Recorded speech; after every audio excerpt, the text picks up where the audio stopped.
أعوذ بالله من الشيطان الرجيم. بسم الله الرحمن الرحيم. فإن أرادا فصالا عن تراض منهما وتشاور فلا جناح عليهما. وإن أردتم أن تسترضعوا أولادكم فلا جناح عليكم إذا سلمتم ما آتيتم بالمعروف. واتقوا الله واعلموا أن الله بما تعملون بصير. الحمد لله رب العالمين والعاقبة للمتقين والصلاة والسلام على سيد الأنبياء والمرسلين خاتم النبيين محمد وعلى آله وصحبه أجمعين. أما بعد.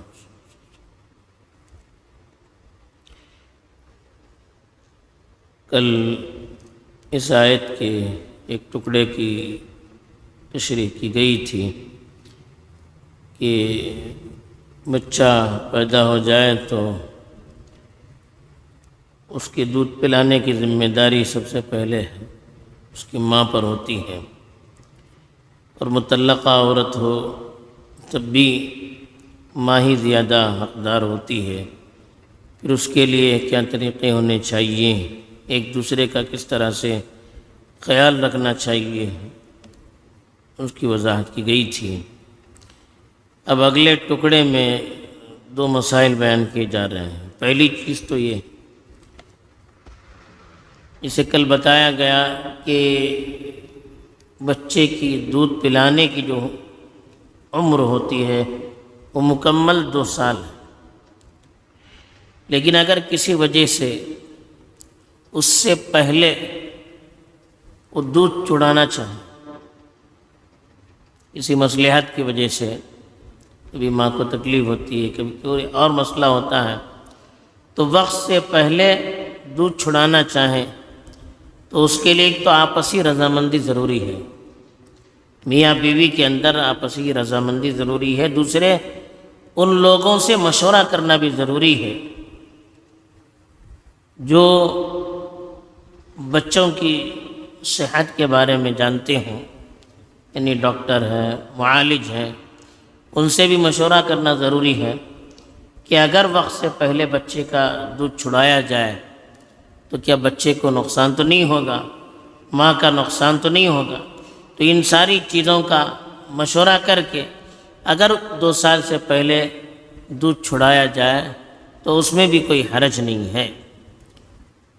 تو اس لیے فرمایا فَإِنْ أَرَادَا فِصَالًا عَنْ تَرَاضٍ مِّنْهُمَا وَتَشَاوُرٍ.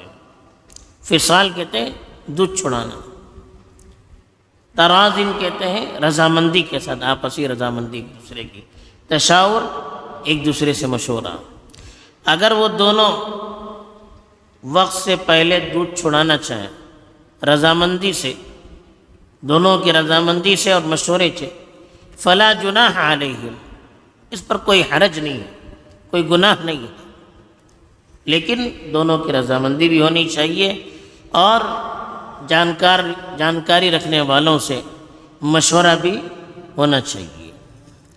دوسرا مسئلہ یہ ہے کہ اگر ماں کسی وجہ سے دودھ نہیں پلاتی ہے، تو اس کو بیماری ہے، کمزوری ہے، دودھ نہیں ہے، یا بچے کو کوئی تکلیف ہو رہی ہے، کبھی کوئی بیماری وغیرہ ہونے کی وجہ سے ماں کے اندر بچے کو تکلیف ہوتی ہے، تو اس کے لیے دوسری دایا دودھ پلانے والی عورت بھی اجرت پر مقرر کر سکتے ہیں، مخصوص اجرت اس پر متعین ہو، اور دوسری عورت بھی اس کے لیے متعین کی جا سکتی ہے، لیکن اس کو اجرت دینی چاہیے. تو اسی لیے کہا وَإِنْ أَرَدْتُمْ، اگر تم چاہو کہ أَن تَسْتَرْضِعُوا أَوْلَادَكُمْ، اپنی اولاد کے لیے مرضعہ تلاش کرو. مرضعہ کہتے ہیں دودھ پلانے والی عورت.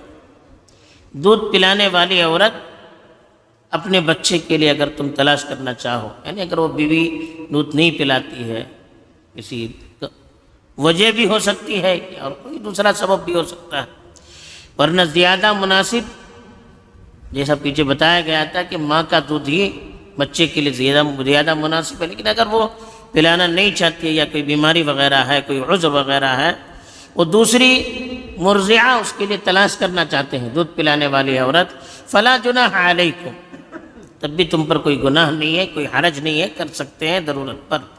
اذا سلمتم ما آتیتم بالمعروف، جب تم ان کو جو چیز دے رہے ہو وہ معروف طریقے پر ان کے حوالے کرو۔ معروف طریقہ کے معنی ایک تو جتنی اجرت اس طرح کی عورت کو دی جاتی ہے اس معاشرے میں اتنی اجرت دینی چاہیے، اور صحیح طریقے پر، یہ نہیں کہ ٹال مٹول کر کے، کم کر کے، اس کو تکلیف دے کر، اس پر احسان جتلا کر، ایسا نہیں، بھلے طریقے پر اور عرف کے اعتبار سے جتنی اجرت اس طرح کی مرضعہ یعنی دودھ پلانے والی عورت کو دی جا سکتی ہے اتنی اجرت اس کو دینی چاہیے بھلے طریقے پر۔ پھر آخر میں اللہ تعالیٰ کہتے ہیں واتقوا اللہ، یہ سارا عمل اللہ کی نافرمانی سے بچتے ہوئے ہونا چاہیے، اللہ کے تقوی کے سائے میں ہونا چاہیے، اللہ کا خوف، اللہ کا ڈر ہو۔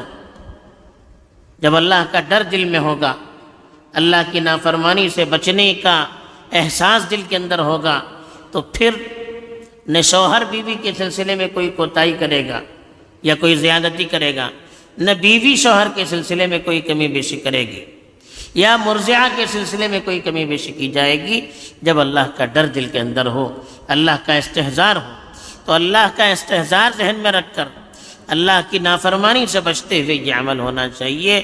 وَاعْلَمُوا، اور یاد رکھو، ان اللہ بما تعملون بصیر، کہ اللہ تعالیٰ تم جو بھی عمل کرتے ہو اس سے پوری طرح باخبر ہے۔ ہمارا کوئی عمل چاہے چھپ کر کیا جائے یا کھل کر کیا جائے، سب کے سامنے کیا جائے یا الگ تھلگ کیا جائے، دن میں کیا جائے یا رات میں کیا جائے، ہر عمل سے اللہ تعالیٰ پوری طرح واقف ہے۔